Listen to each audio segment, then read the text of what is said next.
you, Deputy. Deputy Tommy Broughan. Thanks, Cathaoirleach. I'm also delighted to be able to be here today to strongly support the Proceeds of Crime Amendment Bill 2014. I think it's typical of Deputy Maloney. In his time in this House, he's brought forward a number of very thoughtful and necessary pieces of legislation over a range of fields, and I think none is more valuable than this. Under the proposed amendment, I think, of the Proceeds of Crime Act 1996, whereby Section 4 will be amended by substituting the 2 years for the 7 years, to significantly bring down that period of time when the illegally got assets of major criminals will be able to be taken back from the communities I think that they were stolen from in the first place. Yeah, I think it's another important piece of legislation, and it reminds us, of course, that of the period when, with the rise of drug-fuelled crime in the through the 1980s up to the mid-1990s, leading to the terrible assassination of Veronica Guerin and the virtual collapse, I think, of law and order in many areas of our cities. It brings us back to that period and a sense of helplessness that many communities felt. Perhaps I was, like yourself, Cathaoirleach, I was one of those who didn't particularly regard, for example, the Love-Hate series as a kind of valuable contribution to drama, because like many of our citizens in this city, I lived through that kind of situation, the kind of situations depicted in that particular drama, and it's very painful, I think, for communities to, even to see in a dramatic form the visualisation of the kind of suffering that happened in the past, where you might have a period of 4 or 5 or 6 months where 5 or 6 people were assassinated, and where the iron grip of major drug gangsters was able to intimidate communities. So I think we did take, in the period in which your own party and my then party, Cathaoirleach, was involved in government in the mid-90s, I think we did take a very valuable step in establishing the Criminal Assets Bureau, and in giving those powers, which have been sustained, I think, over the years by the Supreme Court, to ensure that viciously ill-gotten gains that destroyed communities in this city and in our other Irish cities and communities, that those gains would be brought back to the community.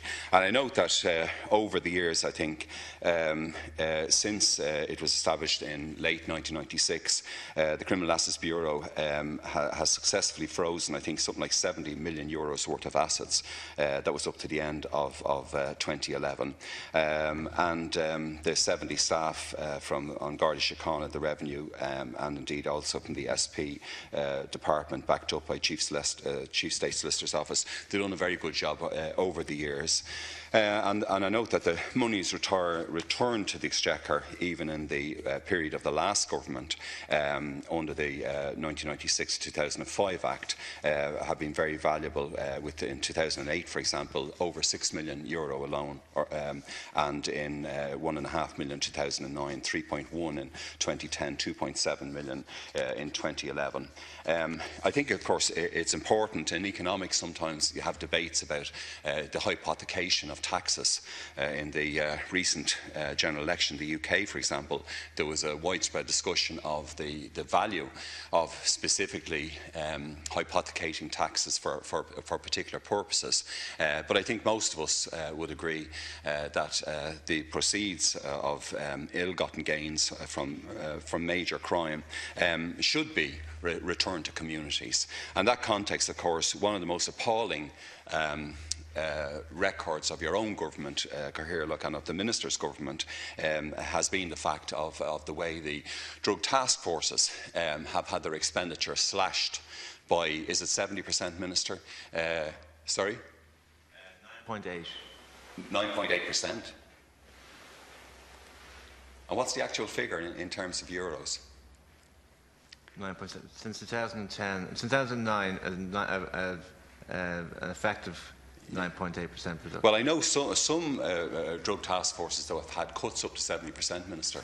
Well, the Irish Times have already accepted that that report is wrong. Okay, well, I'd be interested to follow that up with you now in your new area of responsibility. I was in correspondence with you recently about some of the anti-drugs communities or structures in our own constituency. But I mean, certainly the cuts in this area were fairly vicious. And you know, have got to be restored. I think where people are doing a good job in taking on young people who've been devastated by drug crime, whose lives have been hopelessly interrupted, whose education, family life, all of their community activity totally devastated by drug-fueled crime. You know, and when they come to a community body who gives them support, such as the Kilbarrack Coast Community Programme in Dublin Bay North constituency, I think it's important that we back them up to the hilt and give them whatever supports are necessary, both in terms of finance and in terms of any rules that apply, for example, to community employment, when you're taking on clients and bringing them forward to be, in fact, support workers in the anti-drugs campaign. So I would look forward to, with the initiative taken by my colleague, Deputy Maloney, that the funding that will be recovered will be seen, if you like, very strongly on the ground in actually helping communities, and indeed, of course, in the area of sport as well. All kinds of community development. That's the particular area where obviously we need to make up. I remember a number of years ago, Cathaoirleach also, when Deputy Rabbitte was the leader of the Labour Party, a bill came forward whereby An Garda Síochána were given in the court system the power to indicate, as had been done with terrorist organisations, who were the directors of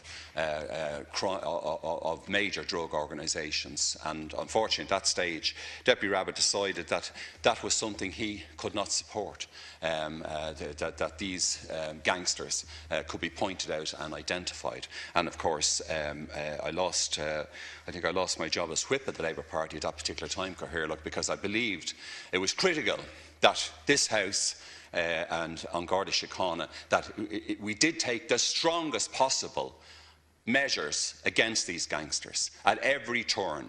At every turn. And this bill today, and I've heard my colleague Deputy Conahan also very eloquently putting forward a very strong case in this regard in our many years together on Dublin City Council, that we take the strongest possible measures against these vicious criminals, and you know, unravel their grip from any communities where they seek to have it, and we step in as early as possible in reshaping young kids' lives, and before we get to a situation where older teenagers or young people who've been embroiled in this criminality manage to get their grip on very young children.